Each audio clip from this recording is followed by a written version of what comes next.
Assalamualaikum warahmatullahi wabarakatuh. Kami dari kelompok 3 ingin memaparkan hasil diskusi kami mengenai klausa. Sebelum kami memaparkan hasil diskusi kami, alangkah baiknya kami memperkenalkan diri. Perkenalkan, nama saya Simpson Galileo, NIM 211120054. Perkenalkan, nama saya Sasi Zahrani Denaya dengan NIM 21114200066. Di sini saya akan menjelaskan tentang klausa bebas, klausa terikat, klausa lengkap, dan juga klausa tidak lengkap. Assalamualaikum warahmatullahi wabarakatuh. Perkenalkan, nama saya Amelia Farah Padani dengan NIM 21114200058. Di sini saya akan menjelaskan mengenai klausa negatif, klausa positif, klausa variabel, klausa transitif, dan jenis klausa transitif. Perkenalkan, nama saya Ridwan Juniantoro dengan NIM 21114200036. Terima kasih. Saya Indah Karliana dengan NIM 211420046. Pada kesempatan kali ini, kelompok kami mendapatkan materi mengenai klausa. Sebelum masuk kepada materi, izinkan saya memperkenalkan nama anggota kelompok kami, kelompok 3. Yang pertama ada saya sendiri, Simpson Galileo. Yang kedua ada Septian Ari. Yang ketiga ada Sasi Zahrani Denaya. Yang keempat ada Amelia Halfa. Selanjutnya ada Ridwan Juliantoro. Dan yang terakhir ada Indah Karliana. Pengertian klausa. Klausa merupakan konstruksi atau susunan sintaksis yang terdiri atas subjek dan predikat. Sepintas, klausa terlihat mirip dengan kalimat. Tapi, ada hal yang membedakan antara klausa dengan kalimat. Pengertian klausa menurut para ahli adalah sebagai berikut. Yang pertama, menurut Cair, klausa merupakan satuan yang berada di atas satuan frase dan di bawah satuan kalimat, berupa runtutan kata yang berkonstruksi predikat. Artinya, di dalam konstruksi itu ada komponen berupa frase yang berfungsi sebagai predikat dan yang lain berfungsi sebagai subjek, objek, dan sebagainya. Selain fungsi subjek yang harus ada dalam konstruksi klausa itu, fungsi subjek dinyatakan wajib ada, sedangkan yang lainnya bersifat tidak wajib. Yang kedua, menurut pendapat Arifin, klausa adalah satuan gramatikal yang berupa gabungan kata yang sekurang-kurangnya terdiri dari subjek dan predikat. Yang ketiga, menurut Keraf, klausa adalah suatu konstruksi yang terdiri dari beberapa kata yang mengandung hubungan fungsional, yaitu subjek, predikat, objek, dan keterangan. Selanjutnya ada pendapat menurut Ramlan, klausa adalah satuan gramatikal yang terdiri dari subjek dan predikat, disertai objek, pelengkap, dan keterangan atau tidak. Dengan ringkasan, klausa ialah SP dalam kurung O dalam kurung pel dalam kurung ket, yang dimana tanda kurung menandakan bahwa apa yang terletak dalam kurung itu bersifat manasuka. Artinya, boleh ada, boleh juga tidak. Dan yang terakhir, menurut KBBI, klausa adalah satu satuan gramatikal yang di dalamnya terdapat predikat dan berpotensi menjadi sebuah kalimat. Dari beberapa pengertian di atas, dapat disimpulkan bahwa klausa adalah suatu satuan gramatikal yang intinya hanya terdiri dari predikat-predikat, baik disertai subjek, objek, pelengkap, dan keterangan. Selain ciri tersebut, dapat dikatakan bahwa predikat adalah unsur wajib dalam sebuah klausa. Selain itu, dalam sebuah klausa dapat pula dilengkapi dengan objek dan keterangan.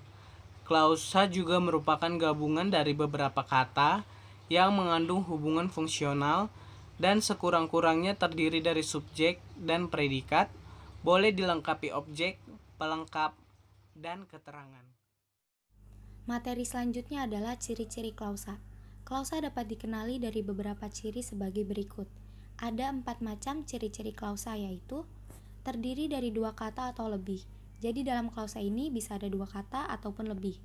Mengandung subjek, predikat, baik disertai objek, pelengkap, keterangan maupun tidak. Jadi untuk objek, pelengkap, dan keterangan bisa ada bisa tidak. Unsur utama klausa adalah predikat, karena subjek dapat dilesapkan, dan tidak memiliki intonasi akhir dan tanda baca. Sedangkan ciri-ciri klausa menurut Baihaqi adalah sebagai berikut. Dalam klausa terdapat satu predikat, tidak lebih dan tidak juga kurang. Klausa dapat menjadi kalimat jika kepadanya dikenai intonasi final. Dalam kalimat plural, klausa merupakan bagian dari kalimat.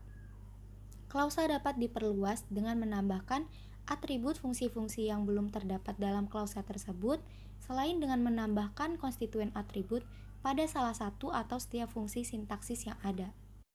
Berdasarkan pengertian dan juga ciri-ciri klausa, maka dapat disimpulkan sebagai berikut. Klausa dapat terdiri dari dua kata atau lebih. Klausa hanya mengisi fungsi sintaksis yang satu, yaitu predikat. Dalam sebuah klausa, hanya terdapat satu predikat saja dan tidak lebih.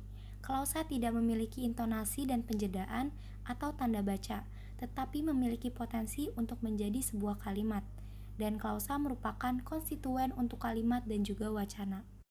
Selanjutnya adalah unsur-unsur klausa. Secara garis besar atau secara umum, klausa itu sendiri dapat dibedakan menjadi dua, yakni terdiri atas unsur inti dan unsur tidak inti.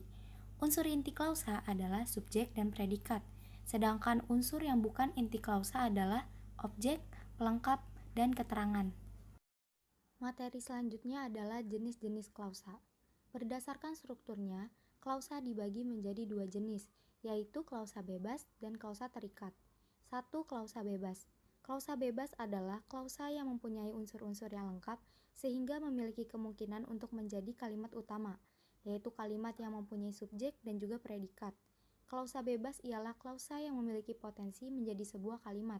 Maksudnya itu, apabila dalam penulisannya diawali dengan huruf kapital, kemudian diakhiri dengan tanda baca, maka klausa ini dapat menjadi kalimat.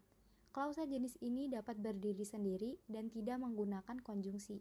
Contoh dari klausa bebas adalah Pak dosen mengajar, Ibu memasak, dan Kakak mengepel. 2. Klausa terikat. Berbeda dengan klausa bebas yang berpotensi menjadi sebuah kalimat, klausa terikat merupakan klausa yang tidak berpotensi menjadi sebuah kalimat, meskipun dalam cara penulisannya diawali huruf kapital dan diakhiri oleh tanda baca. Klausa terikat disebut juga sebagai anak kalimat. Klausa terikat tidak memiliki kemungkinan menjadi sebuah kalimat karena seringkali tidak memiliki subjek maupun predikat. Klausa ini dapat ditandai dengan adanya penggunaan konjungsi dalam kalimatnya. Contoh dari klausa terikat adalah ketika kakak tidur. Ketika sebagai konjungsi, kakak tidur sebagai klausa terikat. Supaya Tina sembuh. Supaya sebagai konjungsi dan Tina sembuh sebagai klausa terikat. Selanjutnya, berdasarkan kelengkapan unsurnya, klausa dibagi menjadi dua jenis, yaitu klausa lengkap dan klausa tidak lengkap. 1. Klausa lengkap.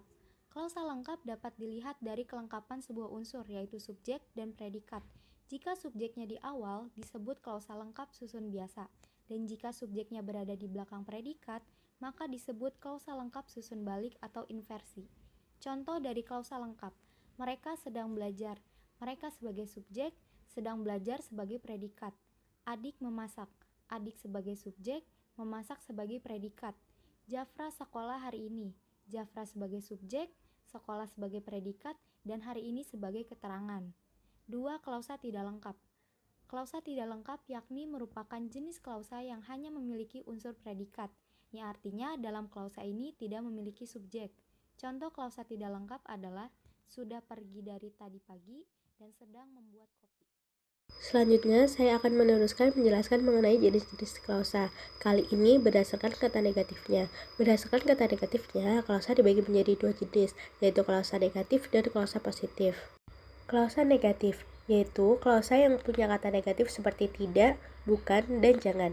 Jadi predikatnya itu bersifat negatif. Contoh dari klausa negatif yaitu sepeda tidak dipakai oleh Abel. Sepeda tidak dipakai sama dengan klausa negatif, sepeda sama dengan subjek, dan tidak dipakai sama dengan predikat dan kata negatif. Kemudian ada Amara belum pergi. Amara sama dengan subjek, belum pergi sama dengan predikat. Klausa positif adalah klausa yang tidak memiliki kata negatif sehingga predikatnya bersifat positif. Contohnya, kami berhasil melakukannya. Kata kami yaitu sebagai subjek. Berhasil melakukannya yaitu predikat yang bersifat positif.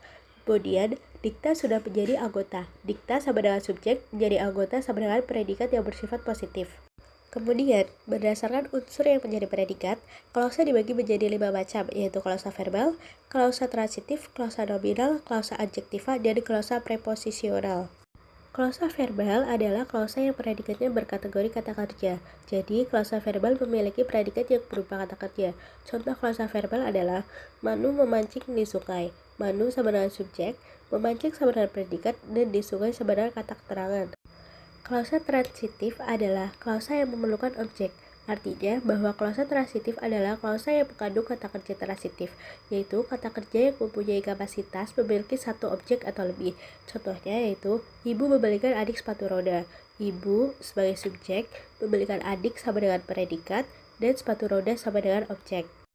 Kemudian, klausa transitif terbagi menjadi beberapa jenis lagi, yaitu klausa verbal transitif aktif, klausa verbal transitif pasif, klausa verbal transitif medial, dan klausa verbal transitif resiprokal atau reflektif. Klausa verbal transitif aktif yaitu merupakan klausa verbal yang subjeknya aktif sebagai pelaku dan predikatnya dibubuhi dengan imbuhan i atau makan. Contohnya, Janu memakan roti itu. Janu sama dengan dia yaitu sebagai pelaku, memakan sama dengan predikat, dan roti itu sebagai objek. Kemudian, klausa verbal transitif pasif merupakan klausa verbal yang subjeknya menjadi penderita dan predikatnya diberi imbuhan di, ter, atau beran. Selain diberi imbuhan, klausa ini juga bisa diawali dengan kata kena di awal predikatnya. Contohnya, Ratna ditahan Satpol PP. Ratna yaitu sebagai dia atau penderitanya ditahan sama dengan predikat, Satpol PP sama dengan objek. Klausa verbal transitif medial merupakan klausa yang subjeknya berperan sebagai pelaku sekaligus korban. Contohnya, kami menertawakan kebodohan kami. Subjek yang berperan sebagai pelaku sekaligus korban adalah kami. Kemudian yang terakhir ada klausa verbal transitif resiprokal atau reflektif, yaitu merupakan klausa yang predikatnya menerangkan adanya hubungan saling membalas antara subjek dan predikat. Contohnya, aku bersalam-salaman dengan dia tadi pagi. Predikat yang menyatakan hubungan saling balas antara subjek dan objek yaitu bersalam-salaman. Kemudian, subjek dan objek yaitu aku dan dia. Selanjutnya ada klausa nominal. Klausa nominal merupakan klausa di mana predikatnya termasuk kata benda ataupun frasa nomina. Struktur utama klausa ini sendiri sama seperti klausa lainnya, yaitu terdiri dari subjek dan juga predikat. Contohnya seperti ibunya seorang guru. Kata ibunya termasuk subjek dan seorang guru termasuk predikat kata benda. Yang keempat ada klausa adjektiva. Unsur wajib dalam klausa adjektiva adalah subjek dan predikat. Dalam jenis ini, predikat berkedudukan sebagai kata keadaan. Penyusunan klausa adjektiva secara umum terdiri dari subjek yang berkategorikan nomina dan predikat yang berkategorikan adjektif. Contohnya seperti, harga jam itu sangat mahal. Harga jam itu termasuk ke dalam kata benda dan sangat mahal termasuk ke dalam kata sifat. Contoh yang kedua ada hawa malam ini dingin sekali. Hawa malam ini termasuk kata benda dan dingin sekali termasuk kata sifat. Lanjut ada klausa preposisional. Klausa preposisional adalah ketika sebuah kalimat predikatnya berupa preposisi atau kata depan seperti di, ke, dari maupun sejenisnya. Cara penulisannya berbeda-beda tergantung bagaimana konteks kalimat. Kata depan di, ke, dari apabila menyatakan tempat maka harus dipisah dengan kata di belakangnya. Sebaliknya, untuk kata sambung yang berarti kata sifat atau keterangan tidak perlu disambung. Contohnya seperti ibu di ruang tamu. Contoh benarnya. Dan contoh salahnya adalah ibu di ruang tamu dengan di dan ruang disambung. Contoh kedua ada ayah pergi ke pasar. Ke di sini dipisah dengan kata pasar. Dan ada contoh kedua, yaitu ayah pergi ke pasar dengan penulisan ke disambung dengan pasar. Contoh klausa preposisional adalah Miguel dari laboratorium.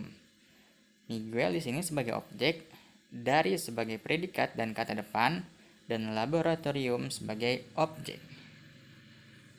Selanjutnya, berdasarkan strukturnya, klausa dibagi menjadi 5 jenis, yakni fungsi pengisi subjek, fungsi sebagai predikat, fungsi sebagai objek, fungsi sebagai pelengkap, dan fungsi sebagai keterangan. Yang pertama, fungsi pengisi subjek. Biasanya adalah kata atau frasa benda, tetapi dapat juga diisi oleh kata kerja, kata sifat, dan kata bilangan. Pada klausa ini, subjek menjadi sebuah frasa nominal. Kedudukan akan subjek mendahului predikat. Contohnya, pengusaha batu bara itu subjek telah ditangkap termasuk predikat, dan polisi sebagai subjek frasa benda. Yang kedua ada unsur pengisi fungsi predikat. Dapat diisi dengan kategori kata benda, kata sifat, kata kerja, dan kata bilangan. Contohnya, rapat pengurus BEM sebagai subjek, diadakan sebagai predikat, dan bulan depan sebagai keterangan. Yang ketiga ada unsur pengisi fungsi objek. Adalah kata atau frasa atau benda. Jenis pengisi klausa fungsi objek berupa frasa nominal dan melengkapi verba transitif. Terdapat 2 macam objek, yaitu objek langsung dan tidak langsung. Objek langsung merupakan objek yang diketahui perbuatannya dengan langsung pada predikat verbal. Sementara itu, objek tidak langsung merupakan objek sebagai penerima perbuatan di dalam predikat verbal. Klausa objek yakni merupakan klausa yang berkedudukan sebagai objek dalam sebuah kalimat. Contohnya, Haikal sebagai subjek, mengarang sebagai predikat, dan lagu sebagai objek.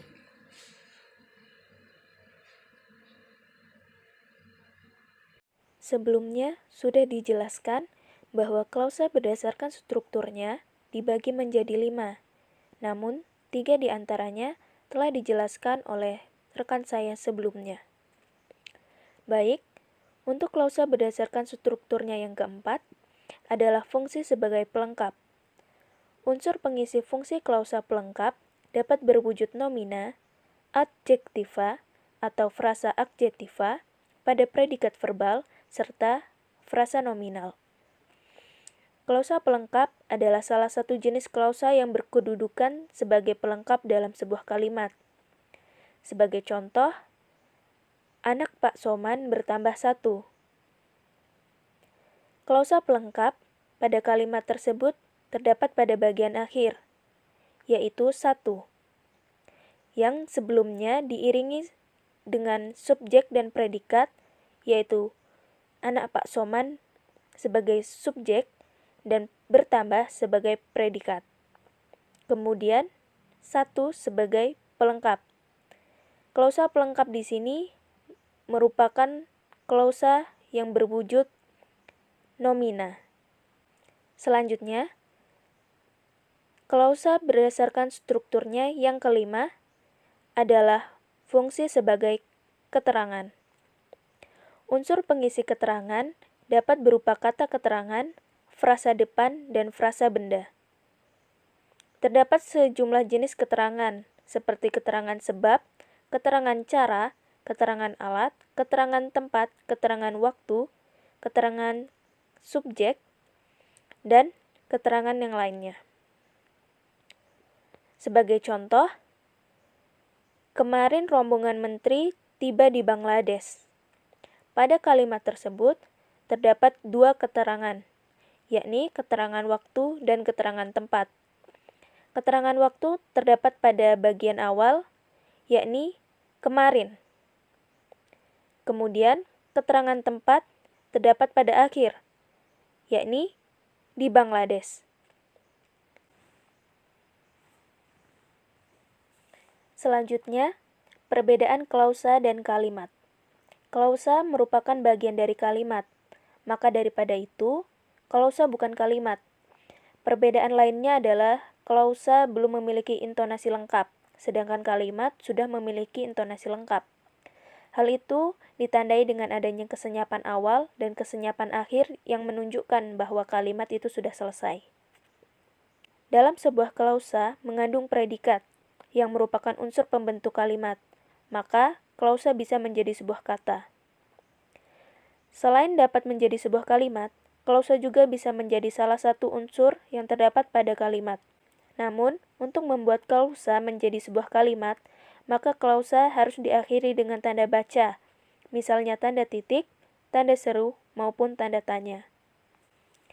Selanjutnya, perbedaan klausa dan frasa. Frasa dan klausa merupakan dua di antara unsur-unsur bahasa yang ada.